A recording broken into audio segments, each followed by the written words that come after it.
अस्सलाम वालेकुम व्यूअर्स। उम्मीद है आप सब लोग खैरियत से होंगे। अगर आप अपना अमेज़ॉन का अकाउंट क्रिएट कर चुके हैं, अपने सेलर सेंट्रल के साथ अच्छी तरह वाकफ़ियत हासिल कर चुके हैं और अपना पहला प्रोडक्ट लॉन्च करने के लिए तैयार हैं, तो ये वीडियो आपको उससे पहले ज़रूर देख लेनी चाहिए। क्योंकि पहला प्रोडक्ट जब लोग लॉन्च करते हैं तो वो कुछ ऐसी गलतियाँ करते हैं कि अक्सर लोगों का वो पहला प्रोडक्ट नाकाम हो जाता है और फिर वो उनमें या तो माली सकत नहीं होती या अपनी हिम्मत हार देते हैं और दोबारा ट्राई ही नहीं करते। लिहाजा आज की वीडियो में मैं आपको बताऊंगा कि 7 ऐसी गलतियां हैं, अगर आप ये ना करें अपनी प्रोडक्ट रिसर्च के दौरान, तो मैं गारंटी देता हूं कि आपका पहला ही प्रोडक्ट ज़रूर कामयाब होगा। असल में इसके लिए तो एक तफसीली रिसर्च चाहिए होती है, जो कि मैं अपनी पुरानी वीडियोज़ में बता चुका हूँ। और ये जो आज की वीडियो है, ये जो 7 गलतियां हैं, ये उसी रिसर्च का निचोड़ है। तो अगर आप ये गलतियां अवॉइड करेंगे और ध्यान से ये वाली चीज़ें मेरी समझेंगे और इन पर अमल करते हुए अपना पहला प्रोडक्ट लॉन्च करेंगे, तो इंशाल्लाह आपका पहला प्रोडक्ट ही ज़रूर कामयाब होगा। तो आइए बढ़ते हैं आज की वीडियो की तरफ।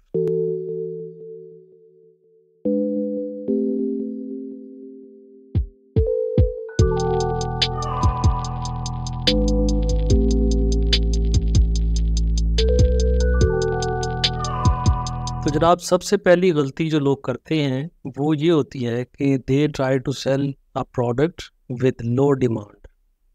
जी हाँ, मार्केट में जिस प्रोडक्ट की डिमांड लो हो, वो अगर आप बेचने चलेंगे तो compete नहीं कर सकेंगे, ख़ास तौर पे अमेज़ॉन के। और डिमांड का चेक करने का एक क्राइटेरिया है जो एक्सपर्ट्स ने स्पेशली अमेज़ॉन के लिए मुकर्रर। अगर कोई भी सेलर वहाँ पे रोज़ाना के 10 आइटम बेच सकता है कम से कम, यानी कि महीने के 300 आइटम बेच सकता है, तो फिर डिमांड जो है वो काफ़ी है उसकी।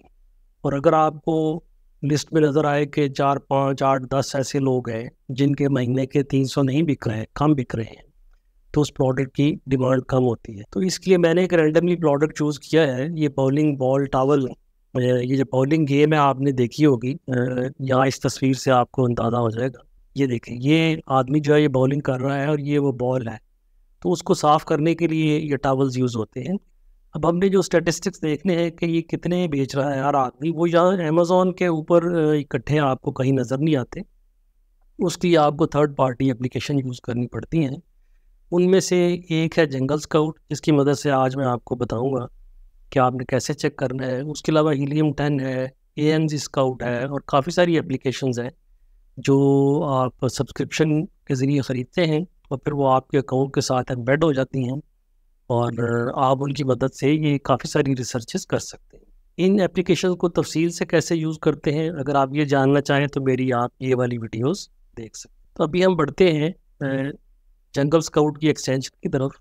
इसको मैं क्लिक करूँगा तो यही प्रोडक्ट जो मैंने सर्च किया है उसके बारे में इन्होंने सारा स्टैटिस्टिक्स देखे निकाल के मेरे सामने 1 सेकंड में रख दिया है। अब आप यहाँ पे देखते जाइए, प्राइस है जनरली सबकी मिलती जुलती है और ये मंथली यूनिट सोल्ड हर सेलर के हैं। ये 227 गुड एनफ 300 के करीब है। ये एक 3107 बेच रहा है, ये 231, 738, 500, ये 97 है, ये 2000 है। तो जनरली तो 300 के करीब करीब है। जिनकी कम है वो हम देखते हैं कि क्यों कम है। ये एक बंदा 97 बेच रहा है महीने के, इसका मतलब है कि दिन के तकरीबन इसके 3 बनते होंगे।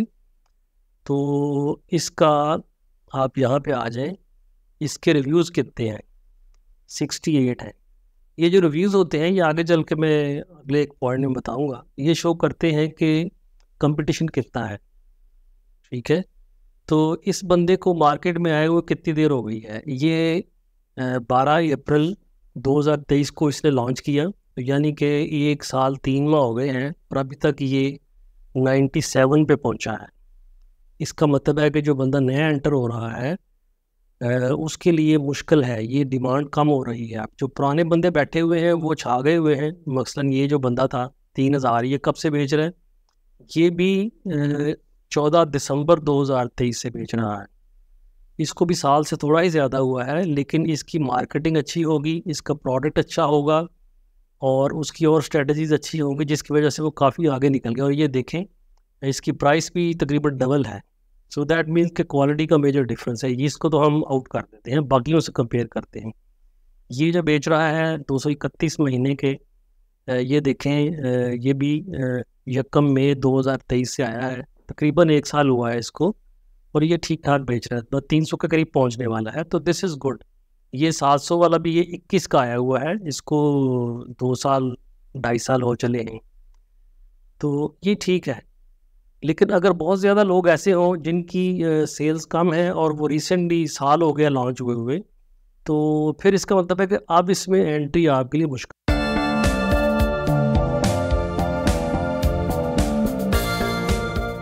हमारा दूसरा पॉइंट ये है, दूसरी गलती ये है जो लोग करते हैं कि ऐसी चीज़ बेचना जिसमें कंपटीशन ज़्यादा हो। कंपटीशन ज़्यादा कैसे पता चलता है?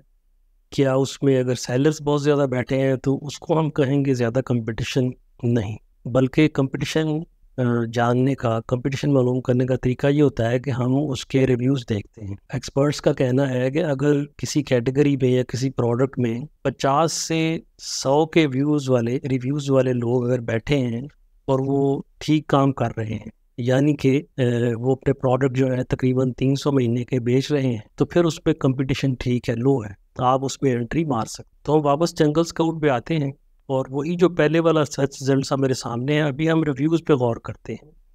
ये इसके 125 रिव्यूज़ हैं, ठीक है, क्लोज टू 100 है। ये 388 थोड़े से ज़्यादा है, 69 हमारी कैटेगरी के अंदर ही हैं। तो अब हम देखते हैं कि ये कैसा परफॉर्म कर रहे हैं। ये 125 वाला देखें, ये महीने के 227 बेच रहा है, तो दैट इज़ गुड, 300 के करीब है। ये 388 वाला जो है ये तो 3000 के करीब बेच रहा है, डूइंग गुड। ये 69 है। अवॉइड हमने वो करने होते हैं जिसमें थाउजेंड्स में, यानी 5-5 हज़ार 4-4 हज़ार रिव्यूज़ लेके लोग बैठे हुए हैं। उससे क्या होता है कि वो छा जाते हैं मार्केट के ऊपर, अगर ज़्यादा लोग ऐसे हों किसी कैटेगरी के अंदर। तो आपको पता है कि ख़रीदने वाला हमेशा रिव्यूज़ देखता है, पॉजिटिव रिव्यूज़ देखता है, रेटिंग्स देखता है, तो जिनके ज़्यादा रिव्यूज़ हैं वो मार्केट कैप्चर कर लेते हैं, तो जो नया आता है उसके लिए फिर वो कंपटीशन टफ हो जाता है। अच्छा, ये नीचे 69 रिव्यूज़ वाला है, इसको हम देखते हैं। ये 231 महीने के बेच रहा है, गुड, ठीक है। फिर ये तो ज़्यादा है इनके रिव्यूज़, ये 224 है। ये कितने बेच रहा है? 643 बेच रहा है, ठीक है। ये 68 रिव्यूज़ इसके हैं और ये 97 बेच रहा है। ये कम बेच रहा है रिलेटिवली, लेकिन ये एक है। नीचे चलते हैं, ये थाउजेंड्स वाला आ गया, ये 189 वाला आ गया, ये 263 बेच रहा है, ये 40 वाला आ गया, 121 बेच रहा है। ये एक रिव्यू के साथ एक बंदा बैठा हुआ है जिसने 206 महीने के बेचे हैं। ये बड़ी आउटस्टैंडिंग इसकी परफॉर्मेंस है। और इसने किया क्या होगा कि इसने ज़रूर प्रोडक्ट में कोई इम्प्रूवमेंट की होगी, और इसकी देखें प्राइस भी ज़्यादा है, तो आई थिंक इसकी वो क्वालिटी अच्छी है, ये डिफरेंट क्वालिटी का प्रोडक्ट है। आगे चल के मैं आपको बताऊंगा, एक पॉइंट ये भी आ रहा है कि आप इम्प्रूव करते हैं एग्जिस्टिंग क्वालिटी को। जो लोगों के रिव्यूज़ देख के आप उस प्रोडक्ट को इम्प्रूव करके अगर आएँ तो आपकी बेहतर सेल्स हो जाती है। तो इससे हमें अंदाज़ा होता है कि इस प्रोडक्ट के अंदर ज़्यादा कंपटीशन नहीं है। जो लो रेटिंग वाले भी या लो रिव्यूज़ वाले भी लोग हैं वो रीज़नेबल सेल मंथली कर रहे हैं, तो हम भी इसमें चल सकते हैं।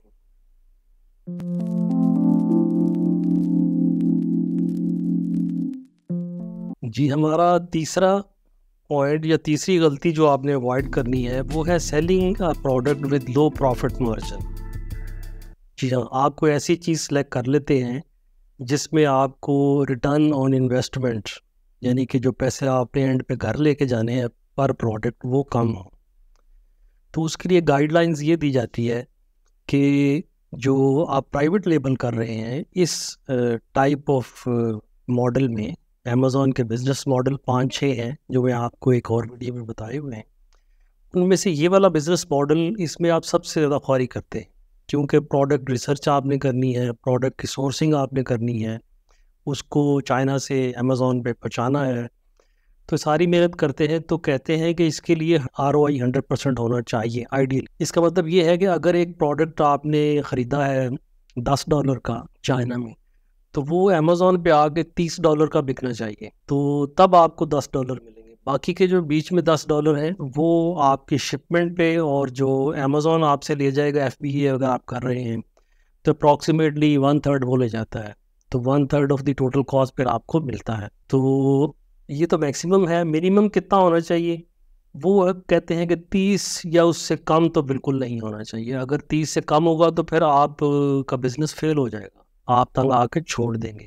एक्सपर्ट्स ने जो सर्वे किए हैं उनके मुताबिक सबसे ज़्यादा जो लोग अमेज़ॉन पे फेल होते हैं उनकी ये दो वजूहत होती हैं। एक पहले नंबर वाली जो मैंने बताई है, यानी कि आप ऐसी चीज़ बेच रहे हैं जिसकी डिमांड नहीं है तो बिकती नहीं है।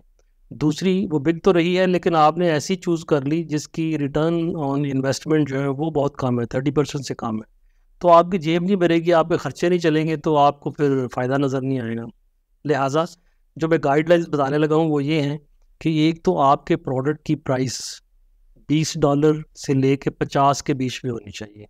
ये वो प्राइस है जिस पे आपने अमेज़ॉन में सेल करना। अगर 20 से कम होगा तो फिर ये होगा कि आपने इनिशियली, आपको मैंने बताया कि बड़ी मुश्किल से 300 प्रोडक्ट पर मंथ पे आप जाएंगे, तो नंबर ऑफ टोटल डॉलर जो आपकी जेब में जाएंगे वो कम हो जाते हैं। वो हर एक के ऊपर आपको $3 $4 अगर प्रॉफिट मिल रहा है तो वो भी फिर वारा नहीं खाता।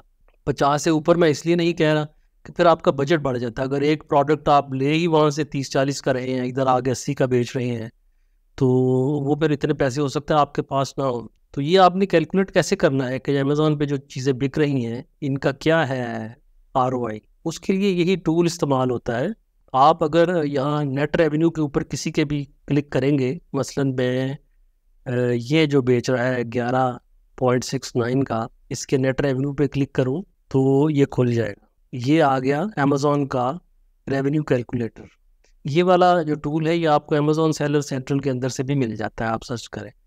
तो ये कैसे कैलकुलेट कर रहा है? ये प्रोडक्ट की प्राइस, सेलिंग प्राइस 1169 है, और इसकी विड्थ, हाइट, लेंथ और वेट के मुताबिक ये कैलकुलेट करता है कि अमेज़ॉन की फीसें कितनी होंगी। वो इसने यही कैलकुलेट कर ली हैं। आपकी जो टोटल फीस है वो 7.73 में कट गई, और आपको रिटर्न ऑन इन्वेस्टमेंट जो है वो बना 3.96, जो कि 33.9 है। ये कोई अच्छा सेहतमंद नहीं है, बिल्कुल लोअर एंड पे है। ये होना चाहिए 70-80% के करीब। तो जो प्रोडक्ट महंगे बिक रहे हैं, अगर हम वो कोई देखें, ये 19 वाला है, इसका अमेज़ॉन ने ये डाटा रोका हुआ है, डेली यूनिट्स होल्ड रोके, लेकिन अलबत्ता यहाँ से हम देख सकते हैं रेवेन्यू कैलकुलेटर वेरिएबल है, इसका जनाब 55% है। तो दिस इज़ गुड। आपको मैंने बताया कि 30 और 50 के बीच में होना चाहिए।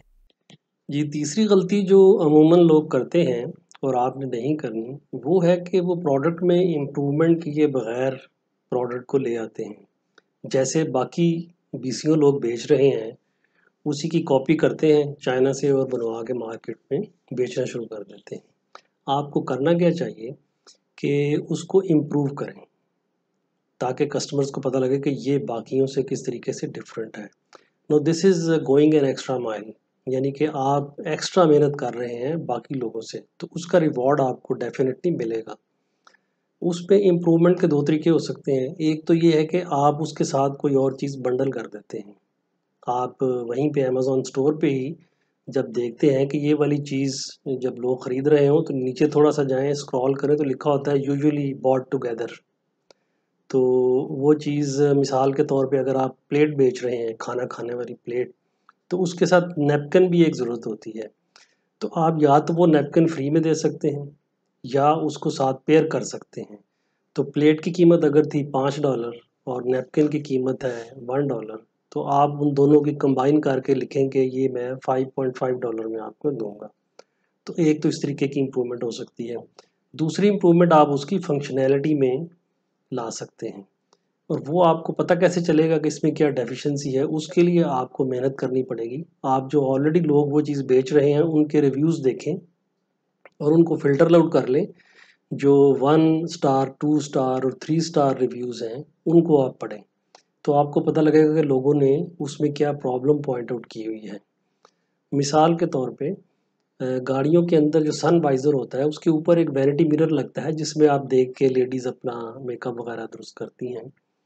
उसके मैंने रिव्यूज़ पढ़े तो उसमें लोगों ने लिखा हुआ था कि उसके पीछे एक रबर बैंड लगा हुआ था जो स्ट्रेच करके आप वाइज़र के ऊपर चढ़ा लेते हैं और वो फिट आ जाता है। वो एक यूनिवर्सल किस्म का इंतज़ाम था। तो उसमें एक बंदे ने लिखा हुआ, बल्कि कईयों ने लिखा हुआ कि मैं ट्रक चलाता हूँ, उसका वाइज़र बहुत बड़ा है और ये जो बैंड आपने लगाया हुआ रबर बैंड, ये इतना स्ट्रेच नहीं हो सकता।